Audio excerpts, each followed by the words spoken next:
question number 2, and this is from Claire. This is a cycling etiquette question here, Anthony and Sarah.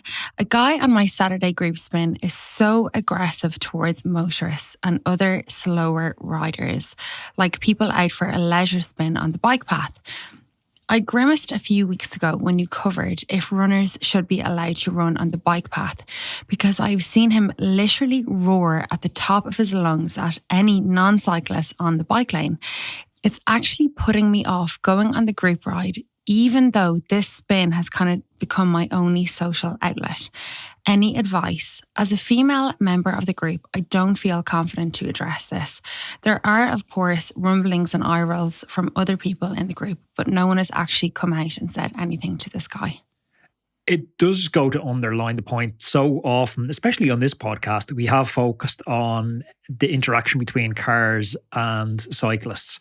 And I think that paints over a larger problem that there's good drivers, there's bad drivers, there's good cyclists, there's bad cyclists. There's some that are just arseholes in every walk of life. And this sounds like one of those. Everyone has a bad day. And if it's an isolated event, I've snapped at motorists, I've snapped at pedestrians, but I don't snap at pedestrians every single time I see a pedestrian. I don't snap at a motorist every time I see a motorist. If it's habitual, it becomes a bit of a problem. And sounds like this guy is going out looking for an issue. If you look for trouble, you find it. Yeah, absolutely. It sounds like he's going out to try and find a fight. Do you ever have those days when you're you go out, and maybe you haven't because you're quite a genteel person, but do you ever have those days where you're going out and you're in a bad mood and you're almost waiting for someone to close past you so you can react? Yeah. I've had those very infrequently, but if you do go out looking for trouble, it does have a way of finding you. And people like this always seem to find trouble. Yeah, I agree. It's hard to know really what the advice is here for this girl. Claire, as a lot of the time, I'm the only girl in the cycling group that we go out on a Saturday. And to be honest, I've been kind of lucky because I have Anthony there. If somebody is being quite aggressive, or if I'm not comfortable with something, or even if it's that something like someone's, I feel like not safe riding beside them or something, I can kind of say to Anthony, he can advise me on it.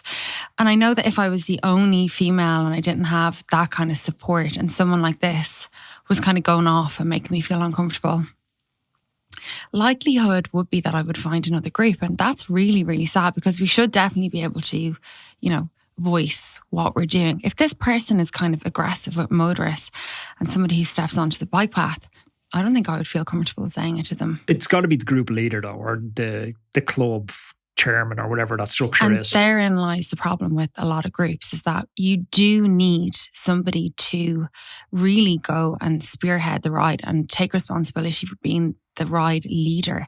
And that's what I would say, Claire, is to put a suggestion into the WhatsApp group, something like that, to say, look, can we get a responsible person, somebody who's willing to take kind of the lead on these rides, routes, safety, all of that kind of stuff. Don't worry, a lot of people will love that.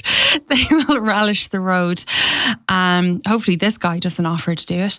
And then I think the subject needs to be broached with the person who is leading the group, that something has to be said. But this is, I'm not sure if you remember when we were setting up Roadman at the very start, the most senior member of the club, Sean Lally Senior, I think he's 84 at the moment. He's been in so many clubs. He gave me one piece of advice on it. He's like, don't set up a committee. He's like, clubs fall apart by committee. He's like, this club has got to be a dictatorship. Yeah. Dictatorships work in it. That's an easy one if that happens on our group ride. I just tell that person, go home, you're not welcome here. Yeah, you're not welcome. Exactly. So yeah, I agree. It's definitely one is a dictatorship. Ours is, I know that not all groups are, you can't kind of rewind time.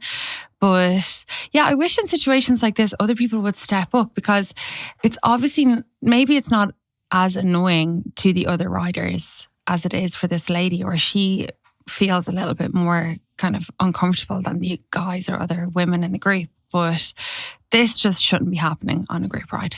If you enjoyed this video and you want to keep binge watching the content, check this video. It's a cracker. Also, don't forget to subscribe to the channel. That way I can catch you in the next one. See you then.